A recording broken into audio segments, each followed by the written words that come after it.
आज का हमारा बहुत ही सुंदर विषय इस क्रम के अंदर है, जड़ और चेतन का सुख। भाई और बहनों, इस सृष्टि में जो भी प्राणी जन्म लेता है वह सुख चाहता है, दुख कोई नहीं चाहता। और छोटा से छोटा प्राणी भी मरना नहीं चाहता। जिसने इस ब्रह्मांड के अंदर जन्म लिया है, मरना कोई नहीं चाहता। कैसी भी दुख की स्थिति हो, कोई मरना नहीं चाहता, कोई दुख नहीं चाहता है, लेकिन नहीं चाहते हुए भी हो जाता है। इस पॉइंट को आप अच्छी तरह से समझिए कि हम नहीं चाहते हैं फिर भी दुख हो जाता है। हम तो सुख चाहते हैं, ये दुख क्यों होता है? अब देखिए कि एक टेम्परेरी सुख होता है और एक परमानेंट सुख होता है। आपको कौन सा सुख चाहिए? टेम्परेरी सुख में क्या होता है कि थोड़े समय सुख मिला और उसके बाद दुख चालू हो जाता है, और दुख समाप्त हुआ उसके बाद सुख मिल जाता है। ये सब उसकी टेम्परेरी अवस्थाएं होती है, क्योंकि इस सृष्टि का नियम है कि हर संजोग के साथ में वियोग जुड़ा हुआ है। कोई भी परमानेंट तत्व नहीं है, सब बदलने वाले हैं, आज हैं और कल चले जाएंगे।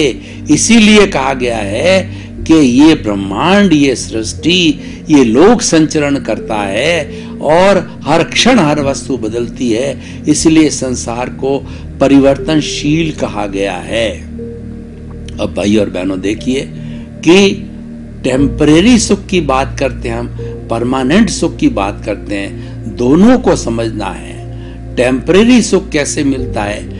जड़ पदार्थों से टेम्परेरी सुख मिलता है। हमको अच्छा भोजन मिला, हमको सुख मिल गया।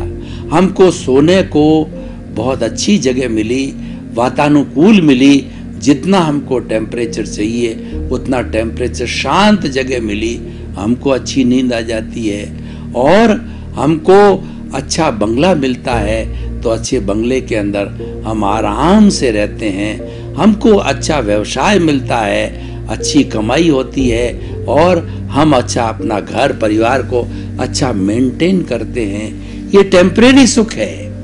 और ये सुख जो है हमारे पुण्योदय पापोदय से जुड़ा हुआ है। जब हमारे पुण्य का उदय होता है तो सर्वत्र सुख होता है, लेकिन वह भी टेम्परेरी है, यह भी चला जाएगा, सुख भी चला जाएगा, दुख भी चला जाएगा। आपको परेशान होने की जरूरत नहीं है। आपको तो एक सूत्र याद रखना है, यह भी चला जाएगा, यह भी चला जाएगा।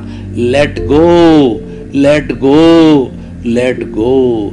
जब हम ये चिंतन रखेंगे तो हम दुखी नहीं होंगे, क्योंकि ये परिवर्तन का नियम, संसार का नियम है, हमारे हाथ में नहीं है। हम पीछे से जैसे जैसे भाव कर्म डाल के आए हैं उसके अनुरूप जो है, हमको जो बीज डाला गया, जो कॉज डाले गए हैं, उसके अनुरूप आज हमारे को फल मिल रहा है। और उस फल के अनुरूप हमको जो है सुख दुख की अनुभूति होती है। ये हमारा उपादान है जो पिछले जन्म के अंदर किया गया था। मैं आपको एक उदाहरण देना चाहता हूँ। उदाहरण से बात बहुत स्पष्ट हो जाती है।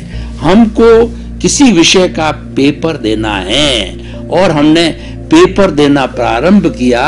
हमको 3 घंटे का टाइम मिला, तो 2.5 घंटे में हमने सारे 10 क्वेश्चन थे सबको हल कर दिया। और हल करने के बाद हमने घड़ी देखी तो मालूम पड़ा कि आधा घंटा बाकी है। तो उस आधे घंटे में हमने सारा रिवाइज किया, फिर पढ़ा, उसमें कुछ जोड़ा, उसमें कुछ काटा और उसको अच्छी तरीके से एकदम कर लिया। अब सब सही है। 3 घंटे हुए, घंटी बजी, तो घंटी बजने के बाद हम हमारी उत्तर पुस्तिका जो है इन्विजिलेटर या एग्जामिनर जो भी हो उसको सौंप देते हैं। जो ही हमने सौंपा हम पराधीन हो गए, हमारे हाथ में था, हम स्वाधीन थे।